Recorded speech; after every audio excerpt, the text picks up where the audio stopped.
Sham ere, sham ere.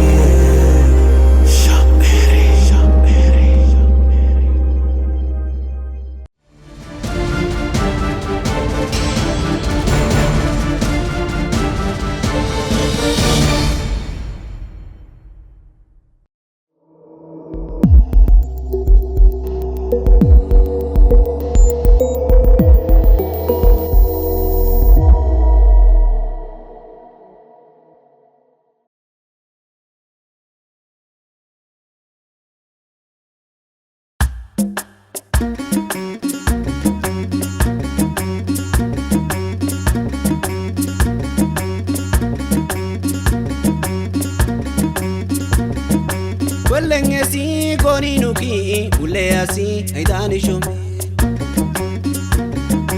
Engitosi goni nuki uleasi haidani shome Lengosi gome nuki uleasi haidani shome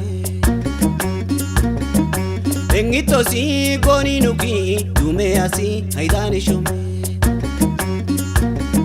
Kona kesoki minda kesoma Waino dasi shuka kesoma Etina ma somenume goninume Kona kesoki minda kesoma Waino dasi shuka kesoma Etina ma somenume goninume Umanuki uleasi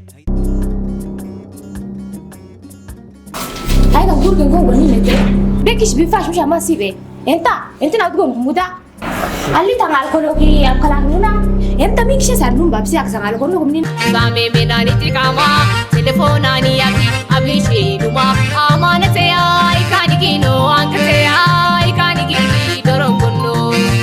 amanate ay kanikino ankate ay kaniki dorongono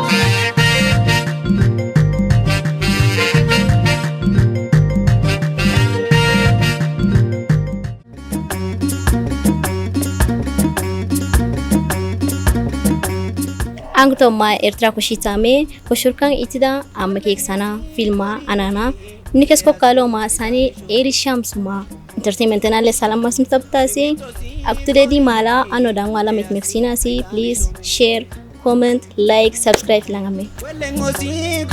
hey ya fede feni ba dando yang anuki ka fede fen beska ulango ka prem na kunu andai min nuku hodanga abishasi en jogo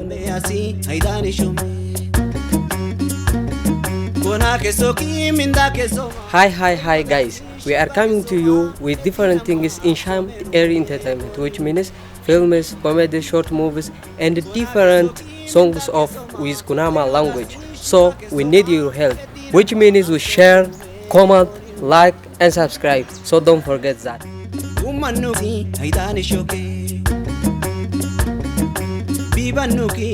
سلام دكير معكم المحقاس درفتات فيلمتات كوميديات عبشام يرعبنا لكم سلازلنا ساتفتنا تكونوا شير لايك كومنت سبسكرايب بمقبار تحبابرنا